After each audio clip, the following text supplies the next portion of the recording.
Presenter senior Karni Ilyas mengumumkan program Indonesia Layar Club atau ILC akan tayang terakhir pada Selasa 15 Desember 2020 malam ini dan menjadi episode perpisahan.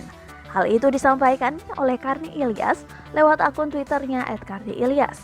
Menurut Karni, ILC malam ini akan menjadi episode perpisahan karena di tahun depan ILC akan berhenti tayang untuk sementara waktu. Keputusan untuk memberhentikan sementara tayangan ILC itu, lanjut Karni, telah diputuskan oleh manajemen TV One. Sayangnya, Karni tidak menjelaskan sampai kapan ILC akan berhenti tayang. Ia juga tidak mengungkapkan penyebab mengapa ILC diberhentikan tayang untuk sementara waktu. Sebab mulai tahun depan berdasarkan keputusan manajemen TV One, ILC dicuti panjangkan sementara waktu. Adapun terkait tema pada malam 15 Desember, Karni mengungkapkan ILC akan mengangkat tema soal peristiwa ibu membunuh anak dan suami membakar istri.